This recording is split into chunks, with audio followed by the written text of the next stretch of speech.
Hey yo guys, today I wanted to showcase a camp build that I did using my friend's place so that I would only be able to use items you can earn in-game. While for the most part that remained true, he did add some atomic shop stuff at the building by the end, so keep that in mind. But otherwise, let's get right into the video. Let's take a look at this house here for example. You can see that we use a bit of a trickery here, because the foundations are not snapped together in the same plane. Rather, they create an elevation, which will give us a much more interesting base to build from. Other than that, everything is pretty straightforward, so I'm just gonna jump right to the finished showcase. Alright, so we are coming into the camp from the bridge, from the east. You can see the two wall figures greeting you from the entrance. Also the two wind turbines. I put up some lights and the Man of Winter effigy that you could get in the Festnacht event back in, I think it was spring? I don't quite remember. You're gonna see a common theme around the camp is that it's pretty much surrounded completely by defensive perimeters, and that's because we are in a location where super mutants like to appear. Let's just say that they appear from the south, from the west, although sometimes there's robots, and also from the north. So if you want to build in this location, be prepared for some assaults against your camp. This is the farm area with some crops to place down, some water purifiers. You're gonna see that tree. Those dishes were there originally. We didn't really place that down there, but the power connector was something that we used on the tree's bark so that we can connect the workshop area with some power. As you can see, it's kind of filled in with all the workbenches and some decorative shelves and stash boxes. Here is the power on station, and we also use some weapon racks as decorations because that just kind of fits the whole theme.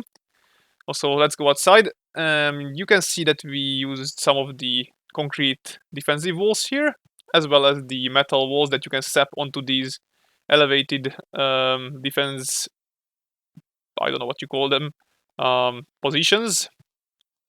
This is the train yard that the super mutants and the robots spawn in. Kind of a nasty place. Once we went back inside, you can see the vendor station here, as well as the midweek flag in the background there. I was using some of the spotlights because they extend the range of turrets, and you're gonna need those to kind of get your turrets to actually shoot at the enemies in time. Also, once I don't fall down, you can actually jump through here, and there is gonna be a small shooting spot or position from up top of the building as well, with all the necessary I don't know, rugs or whatever you call it that you sleep on in case the assaults are very much expected. Yeah, this is the camp's placement on the map, just above White Springs. Once we go back down, you see a little bit of a tent here, some kind of barracks-like furnituring with it. Oh yeah, if you want to use the lights, I suggest using the candles because they don't require any sort of power, and they look also pretty nice with anything that you place them on. As you can see, the defenses come all the way around to the building, so there is no way the enemies can get inside apart from that one location that I showcased earlier. This is the living hall from the outside, and as you can see, it's also closed off from this direction. Okay, now once we are inside here, you're gonna notice the dirt around the floor. That's a bug. Basically, some of the ground that you find in the game will have these textures placed on top, and in their coding, they gonna pop through anything that's somewhat near to the ground. So if you wanna avoid having dirt all over your camp, what you can do to avoid this is just raise the foundations higher as much as you don't see the textures popping through. Here's a little bit of a bathroom area. And once we go outside, you can see the kitchen and some taxidermies here.